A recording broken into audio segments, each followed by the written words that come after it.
why did you become self-employed? Every single person has the same answer, some definition of the same answer. Everyone says freedom.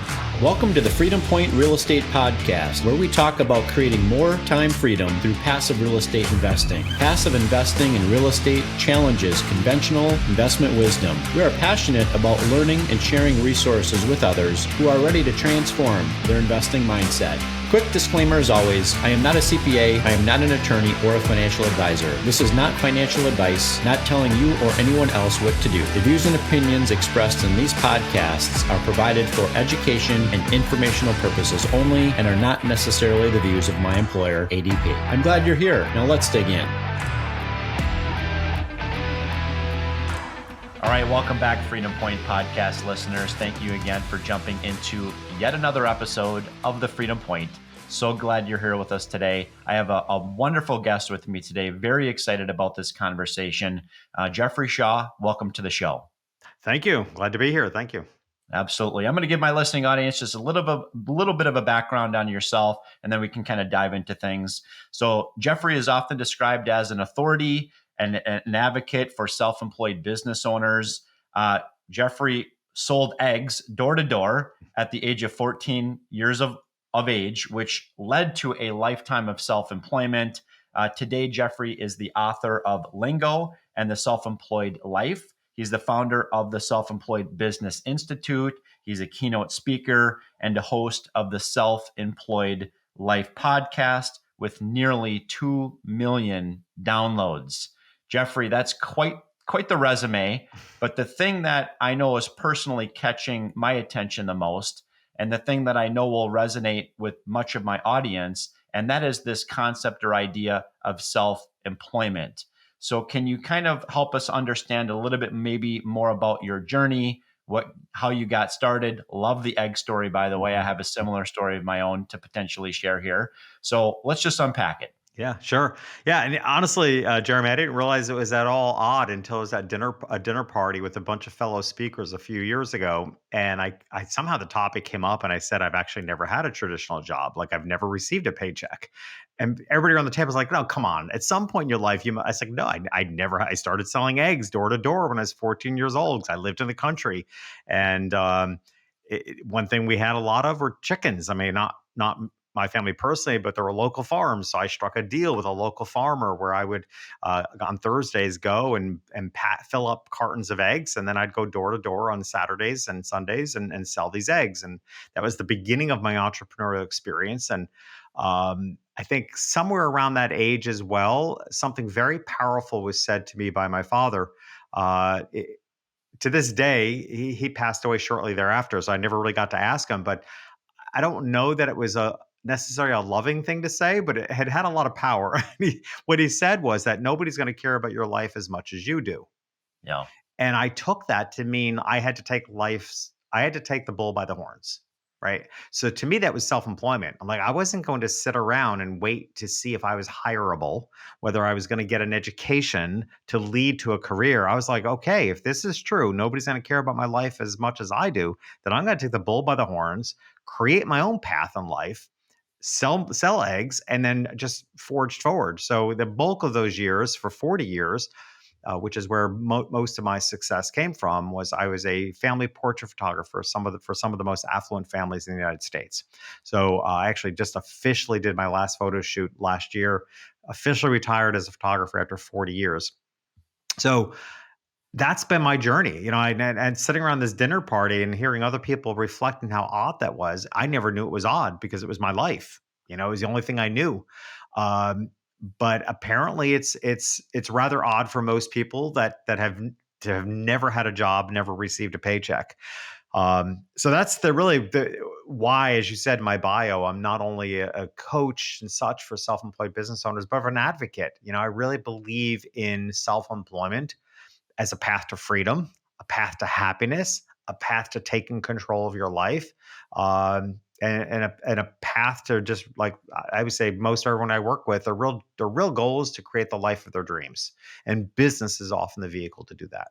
Yeah, so you really have been self-employed your entire life. I would say the majority of the listeners of my podcast, that's not their story. Hmm. Their story is, if they went to college, they graduated, they, got launched into their careers, they chased after the W-2, and every year thereafter, a bigger and bigger W-2. They're kind of grinding it out, I would argue, to fulfill somebody else's dreams. Hmm. Okay. You, however, chose to fulfill your own dreams, right? By being self employed. So, my question for you is really this, and that is, what does self employment look like? It sounds easy on the surface. Hmm. Most of my audience is not going to go sell eggs door to door. Hmm. Any listening to this podcast might not think they're good photographers or have any interest in getting into photography. So, what does self employment look like to that corporate professional, that corporate refugee that's really looking to get into being self-employed as being kind of the next thing, the next chapter in their life?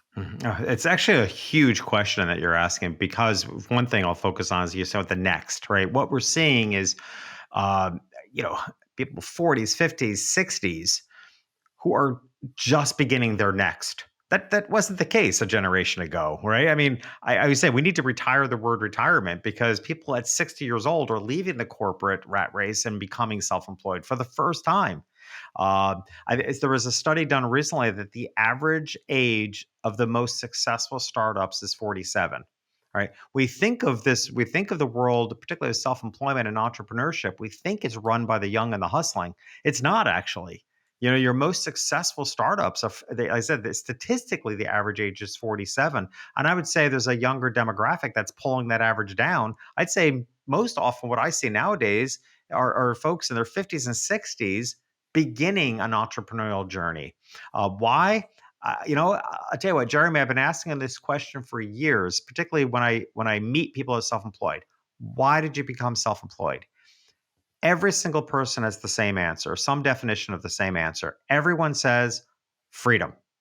The reason people become self employed is because they have a desire for some level of freedom, whether it's the freedom to choose the hours that they want to work, the freedom to choose the amount of time they can spend with their family, the freedom to choose where they want to live, which is a big thing for me. One of my biggest drivers for being self employed is I like the location independence. I move pretty frequently because I can. I could work from anywhere. But at the root of everyone's desire to become self employed is some root of freedom. Now, what does it look like? As I like to say to an audience of self employed people, I'll pose that question: why'd you all become self employed? And everybody's like, freedom, freedom. And I like to say, and how's that going for you?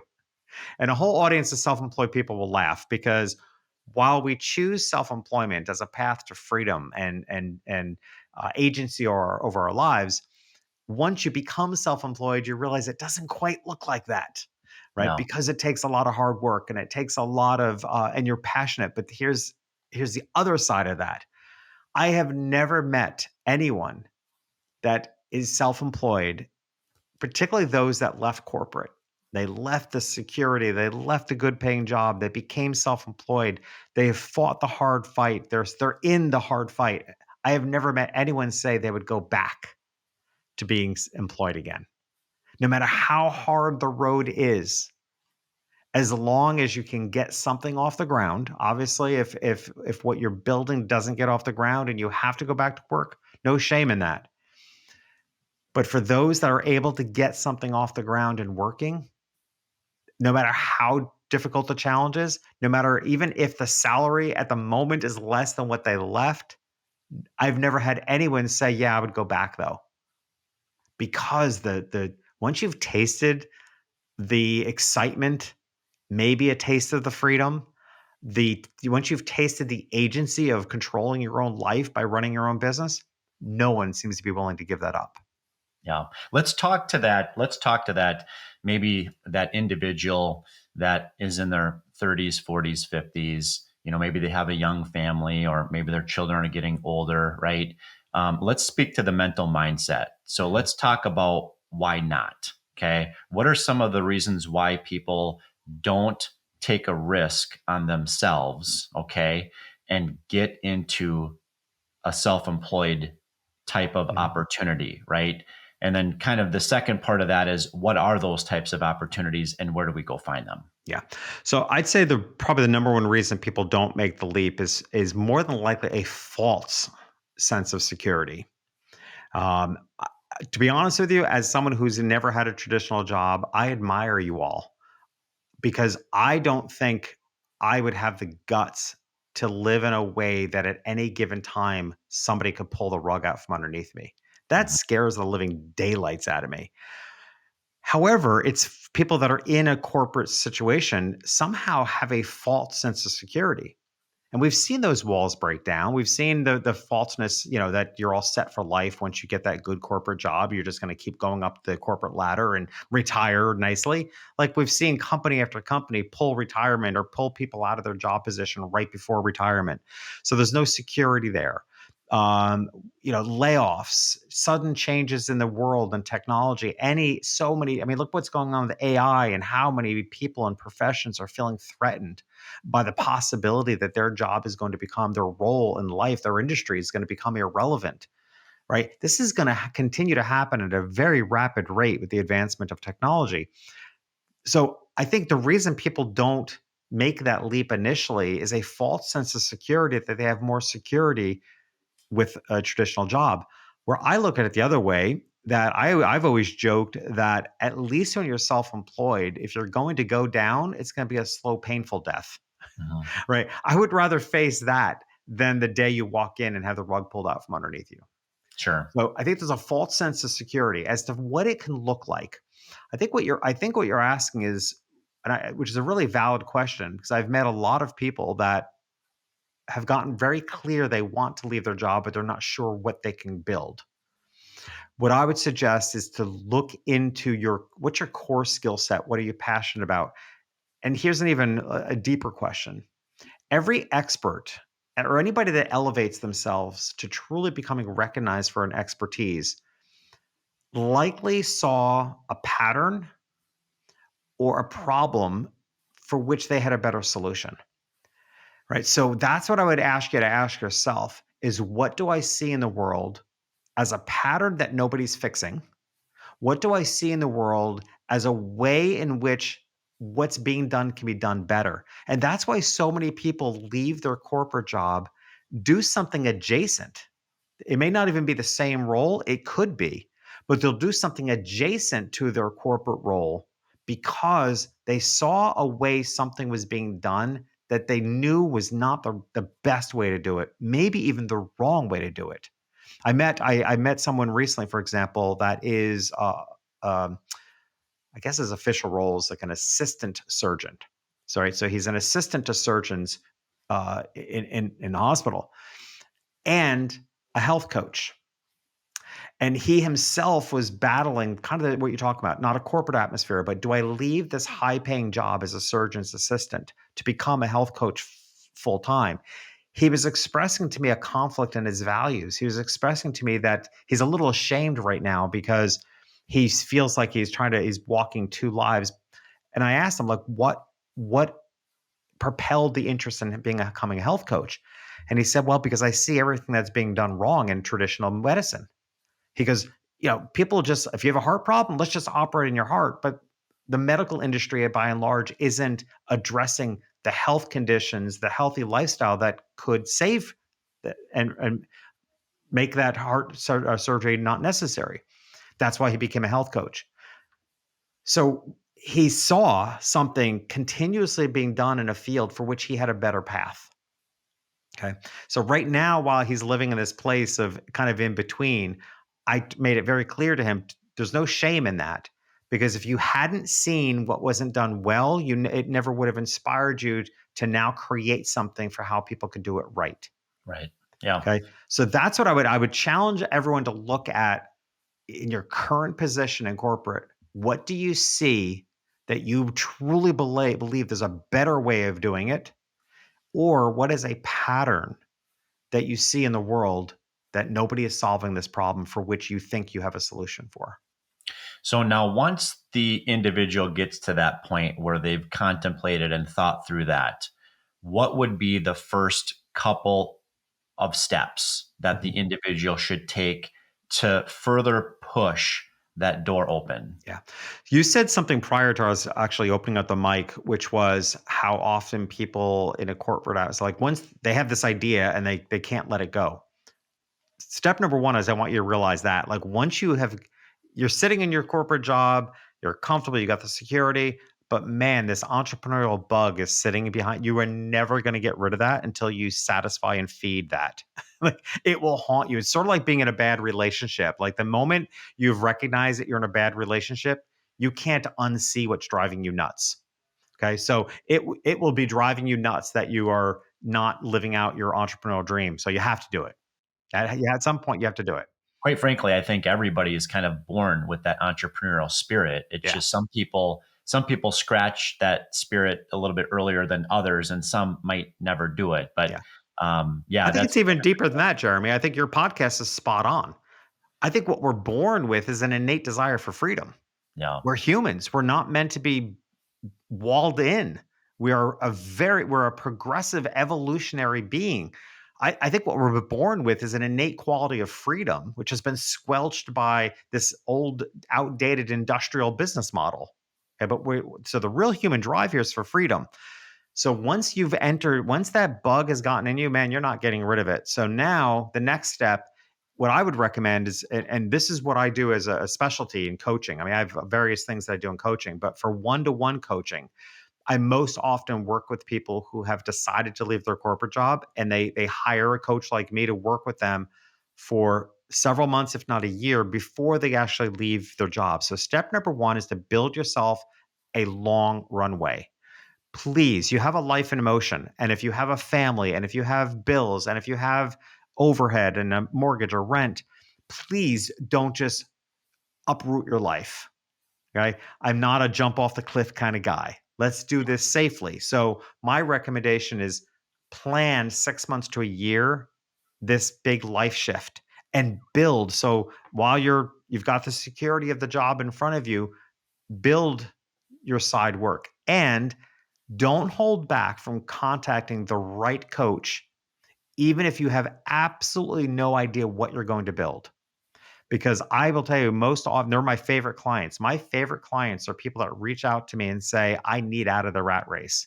yeah, Within the next year, I want to leave my job. The problem is, I have no idea what to do. right. I love that. That's my favorite client. I call them the blank slates. I'm like, I love that. That means we can create anything. And that's when I start asking, and your listeners can ask themselves, what's a pattern you've seen in the world that you want to change? What do you see in your life and in your work now that you know can be done better?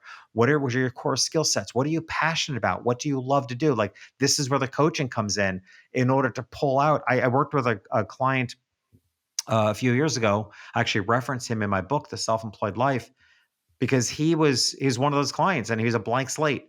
I had no idea what he wanted to do, but we got him very clear. He was 55 years old at the time. And one thing we got very clear on is that he didn't want to commit to anything, including a love life, for more than 6 months at a time. Like he just isn't a long term kind of guy. He had been his whole life. And that's what he wanted away from. His whole life, he had been the long term guy. And now at 55 years old, he goes, I don't want to commit to anything more than 6 months. I don't want to commit to where I'm living. I don't want to commit to a loving relationship. I don't want to commit to a contract. So we created a business for him where I think of him as the Airbnb of C-suite executives because he can be a CMO, CFO, COO. He's played all those roles in his life. So now he contracts himself out as an interim CEO or an interim CFO or COO, but no contracts longer than 6 months. So he goes in most often CFO. That's probably his most core skill set. So he is often the first CFO a growing company ever had. He sets up what they need. He hires the permanent CFO, and he's off and on his way. Yep. But it took getting clear on the life he wanted to live, what his skill set was, what he had to offer, what he could bring to the table, what he did different and better than other people. Mhm. And you can build a business on that. You can build a business almost anything if you ask the right questions and get the right information. And Jeffrey, this is such great advice and great information here and insight. One kind of elephant in the room for me question is as it relates to, being self-employed and starting your side hustle from nothing versus the decision of maybe investing into the playbook of another business. And what I'm referring to there is Mhm. primarily in franchising, Yeah. right? So I know franchising is certainly one way that someone can, become self-employed. Are those types of ways in which you consult with your customer base as well in terms of what might exist out there in the franchising world? I don't focus too much on franchising. I mean, I would coach. First of all, I think it's a fantastic idea. I think it's a fantastic route, particularly the what I'll call kind of the referred to as kind of the non-sexy franchises. I think they're sometimes gold mines, right? The franchises that redo driveways, garage doors, right? Pest control. There's a lot of not necessarily your Starbucks and Subway shops, like the things that we see a lot of, but there are some fantastic franchise opportunities to become self-employed, take control of your own destiny, and do it through a franchise. I think it's a fantastic process. So what I have coached individuals to figure out that's the next best step for them. But franchising in and of itself is a specialty. And there are coaches that actually specialize in getting a franchise going, which is not my area of specialty. But I definitely have coached people that came to the conclusion that that was the best route for them and then sought out. And I read somewhere recently that the average, God, what was this? But it was very interesting to me that people often don't just own one franchise, right? It's either multiple locations of the same franchise, but also once you get in there, you realize there are multiple types of industries. Um, it's a very good portfolio building. I was saying to my daughter recently, who's about to turn 30, who works for me, and sometimes I wonder, like, what's the prospect of her future in our existing business? Because the existing business is so reliant on me. But what I said to her, I said, what I think what we can, because she's in probably, in my opinion, the best institution of business education there is by being inside of a self-employed business. What I'm thinking is building her an opportunity to get into a franchise because she'll have this business acumen that she got from the trenches, but probably has better opportunity in another franchise than it might be to take over my business. Mhm. Right. So I think franchising is a great option. I think there are so many more options out there than people even realize for franchise if you want to leave corporate. What do you think is the main kind of one or two reasons why someone succeeds in being self-employed versus the type of individual that does so and then fails at it? Mhm. Great question, Elsa. And it also comes up with, and I was thinking about this at the franchise model as well, that let's talk about biggest obstacle. One of the biggest obstacles, and this is a fair warning for anyone leaving corporate to become self-employed or buy a franchise, is there is an absolute mental shift that you need to make to an entrepreneurial mindset. Okay, I actually had a conversation with a franchise owner recently, or the leader of a franchise, a whole bunch of locations, that said that the difference between their highest performing stores and the lower performing stores was how much the owner took on an entrepreneurial mindset. If you leave corporate and you try to run a franchise or your own business from a corporate mindset, it's going to be a struggle. You have to take on an entrepreneurial mindset, be innovative. You have to think relationships. One of the strong distinctions in business you find is that when you're self-employed, true of a franchise as well, that regardless of the industry, you are in a relationship building business. Okay. You're going to be very reliant on the relationships, whether it is because you have a business that's going to have a high rate of retention.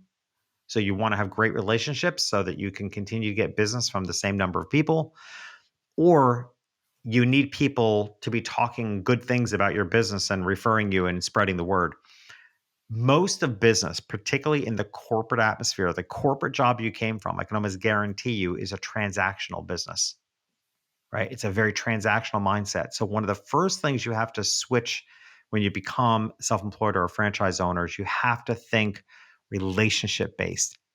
Everything you do, from the treatment of your employees to the relationships with your customers to the relationships with your uh, fellow business owners, particularly if it's brick and mortar in your area, everything, you have to think relationship. The most important thing you will have are the relationships that you build. And the business owners that are able to do that build a much broader net of safety for themselves than those that try to come out of corporate and stay corporate minded. Yeah, no, that's some great advice. So, I mean, entrepreneurial mindset, relationships matter. And ultimately, it also comes down to the individual and how hard they're willing to work, right? The grind, right? It's Yeah. not easy business, I wouldn't think, to, start a business from scratch or even to buy into the playbook of a plan that already exists. It comes down to the individual, the jockey that's riding the horse, so to speak, Mhm. right? Well, part of the reason why franchises can be a good model is because franchises have systems in place. So this is also one of the things I would say is when you're running your own business, if you're, let's say even if you're starting a consulting practice, you're leaving your corporate job, going to become a consultant, or if you get a franchise, I'm a huge, ginormous proponent of systemization. Like everything, and you need that. And when I think of systems, I'm not only talking about workflows, processes, and systems of technology. I'm also thinking about how you systematize your behavior. Right. One of the things you need the most of when you're running your own business is you need the maximum amount of time, you need the maximum amount of energy, you need the maximum amount of clear head in order to move that business forward. You gain the maximum amount of that by having systems in place. Hmm. So without that, you fall into what I refer to as the rule of thirds trap. Okay, so here's how it goes. Without it being fixed, it's almost a natural evolution. When you go into business, you fall into the rule of thirds trap. And what that is that you spend a third of your time running the business, a third of the time marketing to get business, and probably a third or less of your time actually doing what you went into business to do.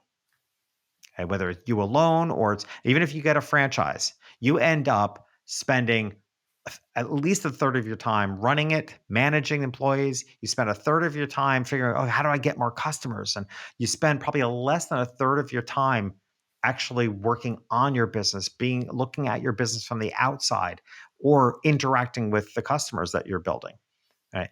That's what has to change. We want to shift those borders because and at the Self Employed Business Institute, our core promise that we offer is that our goal is to get you back to doing more of what you're great at.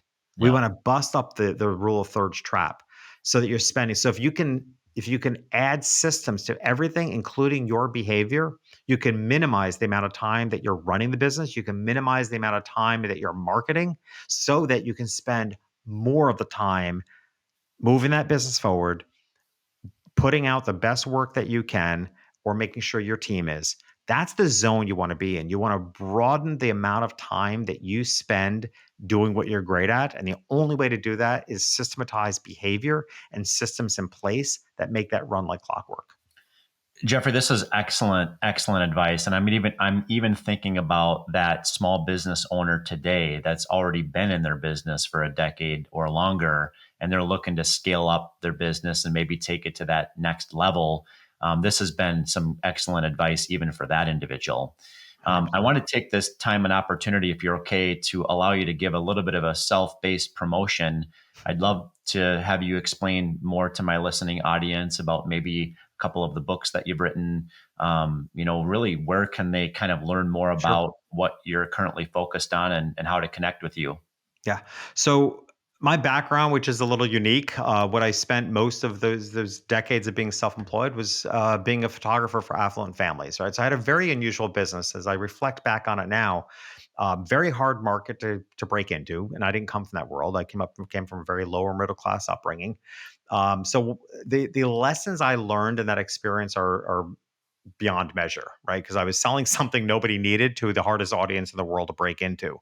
So, but once you get there and extreme demand and high level of service, so that led me to me. I look back at that now and look at that as almost a learning lab. So I wrote my first book, Lingo, which came out in 2018, and Lingo is a brand message strategy book. It's like how to say the right things to the right people to attract your ideal customers Mhm. and keep out the non-ideal customers. And then in 2021, I wrote my second book, The Self Employed Life. And that book it introduces what I refer to as the self-employed ecosystem. It's the only all-in-one book I know of about running your own business, being self-employed. It didn't exist, which is why I wrote the book. I did my research. I'm like, man, when you're self-employed or you're creative, people accuse us of lacking focus and running all over the place. And yet nobody's put everything in one place. So we have no choice except to run all over the place to get the information we need. So I wrote a book, The Self-Employed Life, that I felt really offered that. Personal development, marketing, branding, like to me, all the pieces that you need that are true when you're wearing 1,000 hats because you're running your own business. Once that book was launched, not within months, literally within months of the book being launched, the book launched in May, and by September, I opened up the Self-Employed Business Institute because once the book was out there, people were like, "Hey, great content, great concepts, but how do I do it?" Yeah. Right? One of the concepts that's introduced into the book is what I call hug marketing. Hug marketing is a marketing system that is step by step that I want people to be able to be efficient. It's a system, right? So that they can be consistent in their marketing and market in a way that, so it's called hug marketing. It's marketing that works and it feels good. It's not Yeah. target marketing. You don't feel creepy. You don't feel like you're targeting people. You don't feel like you're shoving people through a funnel.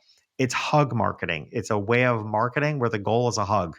And it feels a whole lot better to do that type of marketing because the hug is because it represents the depth of relationships that we want to build in order to get the business that we want.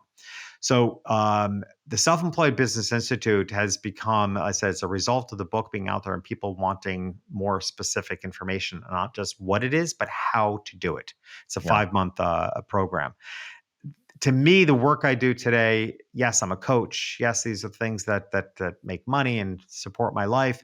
But all the work I do today, I feel more like an advocate. I really do. I feel like I want a world where self-employed business owners dominate.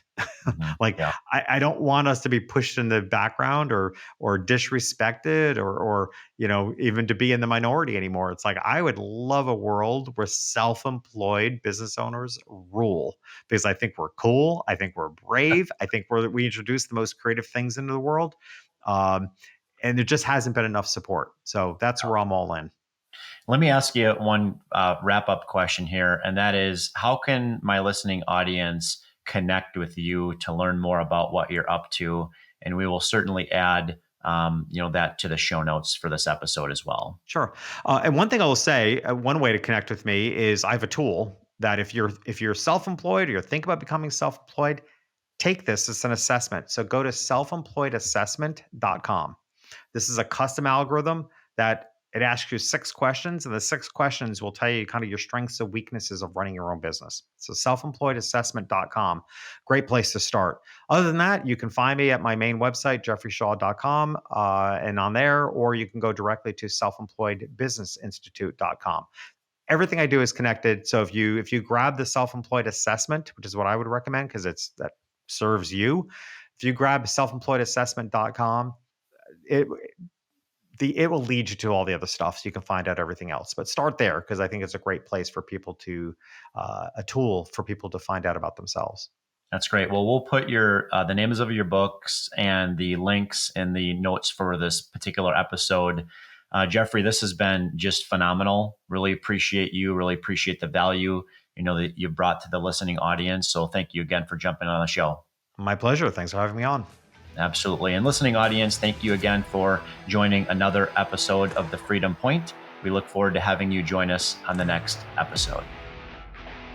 Thank you for hanging out with us today and for listening to the Freedom Point podcast, powered by Starting Point Capital. This show is for entertainment purposes only. Nothing said on this show should be considered financial advice. Before making any financial decision, please consult with a professional. This show is copyrighted by the Freedom Point podcast. Written permissions must be granted before syndication or rebroadcasting. If you're interested in connecting, you can find contact information at startingpointcapital.com.